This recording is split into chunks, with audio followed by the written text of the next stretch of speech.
का अच्छा क्रम होगा, कोई पूर्व का कोई हमने पुण्य करा होगा, भजन करा होगा, संकीर्तन करा होगा,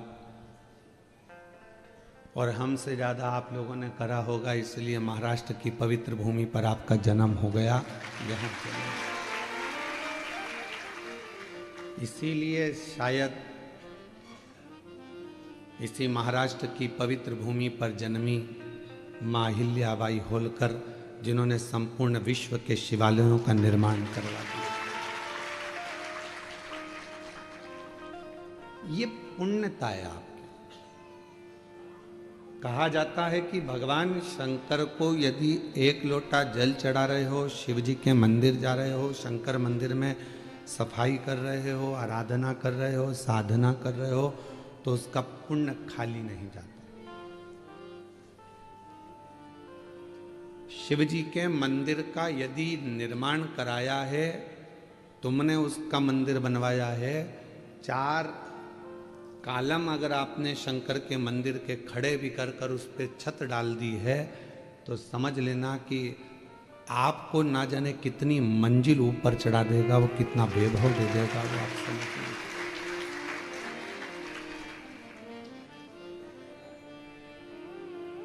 शिव की आराधना करने से पहले, शंकर भगवान की कथा श्रवण करने से पहले या शिव से जुड़ने से पहले का समय निकाल कर देखो कि आपकी जिंदगी क्या थी।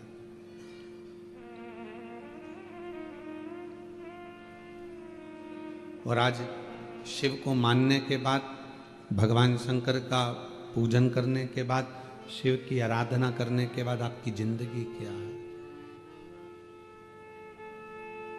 रावण को जब सोने की लंका दे सकता है, सर्वस्व सुख राजा श्वेत को दे सकता है, दुनिया की हर दौलत संपदा वो अपने पास में ना रखकर दुनिया को दे सकता है, तो फिर आप तो एक लोटा जल लेकर उसके मंदिर जा रहे हो, साधना करने जा रहे हो, तो वो क्या आपको नहीं देगा।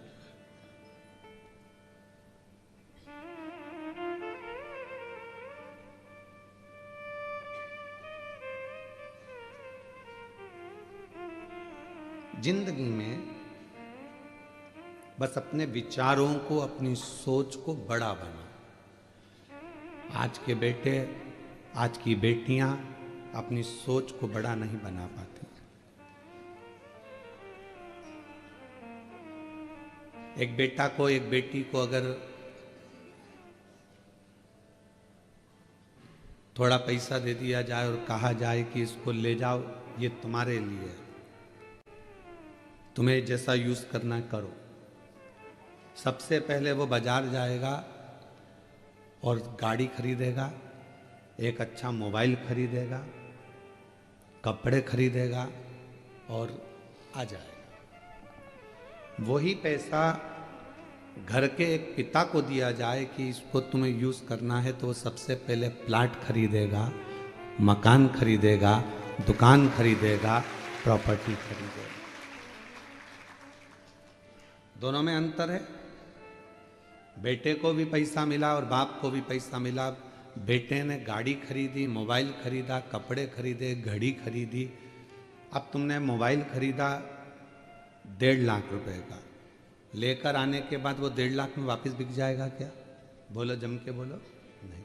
गाड़ी तुमने शोरूम से खरीद कर बाहर लेकर आए 5 लाख की, 7 लाख की, क्या वो 7 लाख में वापस बिक जाएगी क्या?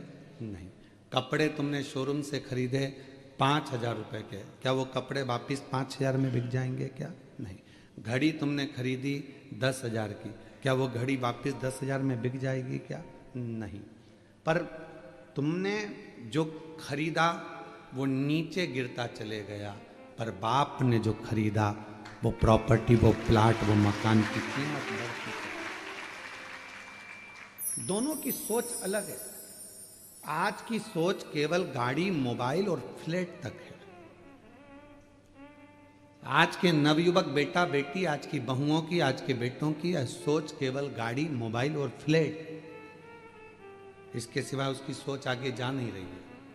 पर पुराने लोगों की जो सोच होती थी, वो जमीन खरीदते थे, वो प्लाट खरीदते थे, वो मकान बनाते थे, जायदाद बनाते थे, जिससे हमारी आने वाली पीढ़ी इसका भोग कर सके।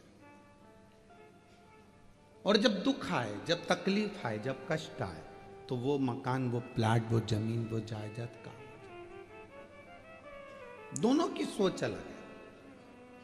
हम कहेंगे ऐसा नहीं है कि आप गाड़ी ना खरीदें, आप मोबाइल ना खरीदें, आप कपड़े ना खरीदें, खूब अच्छे खरीदो, तुम्हारी कैपेसिटी जितनी है, आपको हम मना नहीं करेंगे, खूब एंजॉय करो, पर साथ में आने वाला समय कैसा है उसके लिए थोड़ा साध कर अपनी जिंदगी को चलो, क्योंकि जीवन बड़ा बहुत विचित्र है, बहुत विचित्र। कई लोग कहते हैं गुरुजी आप भगवान से कभी कुछ नहीं मांगते, हम कहते मांगते, हम भी मांगते हैं। क्या मांगते हो? बस यही मांगते हैं कि जो शिव महापुराण की कथा में आए उसकी झोली खाली ना रह जाए, इतनी कृपा करो।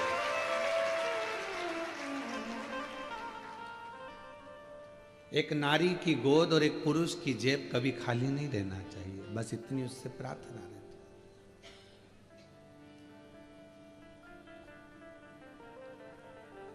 अपने लिए तो कहा जब हम जगत के लिए मांगेंगे तो अपने लिए तो खुद दे देगा।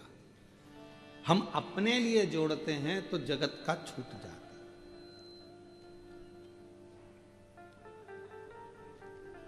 एक कथा हरियाणा में करने के लिए गए तो सुबह सुबह मॉर्निंग वॉक पर घूम रहे थे, घूमते घूमते हमने देखा एक व्यक्ति चैन पकड़ा कुत्ते की और कुत्ता को घुमा रहा था। उसने कहा महाराज जी हर हर महादेव। हमने कहा श्री शिवाय नमस्ते।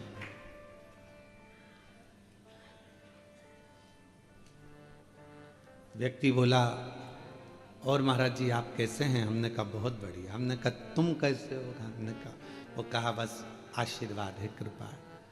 मैंने कहा तुम कुत्ते की चेन पकड़े हो? कहा हाँ। पर हमने कहा हमको नहीं लगता कि तुम कुत्ते की चेन पकड़े, हमें तो लगता कुत्ता तुम्हें पकड़ा। उसने कहा नहीं महाराज देखो यहाँ कौन कुत्ता ने पकड़ रखा है, कुत्ते के तो गले में बंधी और हम चेन पकड़े। हमने चेन पकड़ रखी है, ये तो कुत्ता बंधा हुआ है। नहीं, हमने कहा नहीं नहीं नहीं, ये कुत्ता नहीं बंधा है, तुम बंधे हो। कहा ऐसा हो आप खुद देखो ना। हमने कहा चलो ठीक है, कुत्ते की चेन खोलो,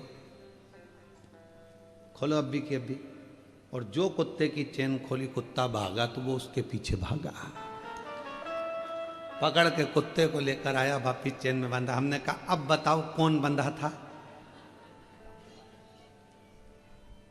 तुम्हारे पीछे कुत्ता नहीं भाग रहा, तुम कुत्ते के पीछे भाग रहे। हमने कहा कुत्ते जैसी समझदारी और कुत्ते जैसा त्याग और कुत्ते जैसा मोह से त्याग किसी के पास नहीं होगा, चाहे वो बड़े से बड़ा कोई भी हो। कुत्ते जैसा त्याग किसी के पास नहीं है। 1 करोड़ की भी गाड़ी खड़ी हो तो बाथरूम करके चला जाता है। आसक्ति नहीं है उस कुत्ते को उस गाड़ी के प्रति की 1 करोड़ की है, छोड़ो चलो, आसक्ति नहीं है उसकी। कुत्ते जैसी आसक्ति अर्थात कुत्ते जैसा त्याग तो कोई नहीं कर सकता। कोई 1 करोड़ की गाड़ी भी देखता नहीं है। और